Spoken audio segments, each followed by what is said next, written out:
హిందూ ధర్మం ఆలయాల పరిరక్షణపై మాట్లాడే హక్కు పవన్కు లేదన్నారు వైఎస్ జగన్. కాశీనాయన క్షేత్రాన్ని కూల్చేస్తుంటే ఒక్క మాట కూడా మాట్లాడలేదని ఎక్స్లో మండిపడ్డారాయన.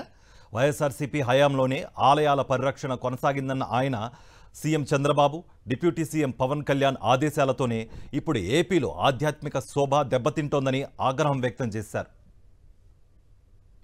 దేవుడు అంటే భక్తి భయం ఉన్నది ఎవరికి? ఎవరి హయాంలో ఆధ్యాత్మిక శోభ వెల్లివిరిసింది? ఎవరి హయాంలో హైందవ ధర్మాన్ని పరిరక్షించారు? కూటమి ప్రభుత్వం వచ్చిన తర్వాత ప్రసిద్ధ కాశీనాయన క్షేత్రంలో కూల్చివేతలు, రాష్ట్రంలో ఆలయాలపైన హిందూ ధర్మంపై జరుగుతున్న దాళ్లకు ప్రత్యక్ష సాక్ష్యాలు కావా అని ప్రశ్నించారు. ఒక ప్రసిద్ధ క్షేత్రంపై బుల్డోజర్లు నడిపి కిరాతకంగా వ్యవహరించారని జగన్ మండిపడ్డారు.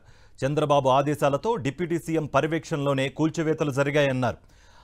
అధికార అహంతోనే హిందూ ధర్మం, ఆధ్యాత్మిక క్షేత్రాలపై దాడి జరిగిందన్నారు.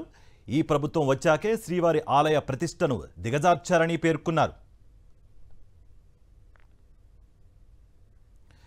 తిరుమల లడ్డూపై దుష్ప్రచారం చేశారని, టీటీడీ చరిత్రలో ఎప్పుడూ లేని విధంగా తొక్కిసలాట జరిగిందని గుర్తు చేశారు.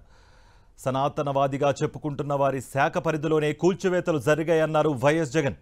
కూల్చివేతలపై ఇప్పటి వరకు ఒక్క మాట మాట్లాడలేదని, ఇలాంటి వారికి హిందూ ధర్మంపై మాట్లాడే హక్కు ఉందా అని ప్రశ్నించారు మాజీ సీఎం.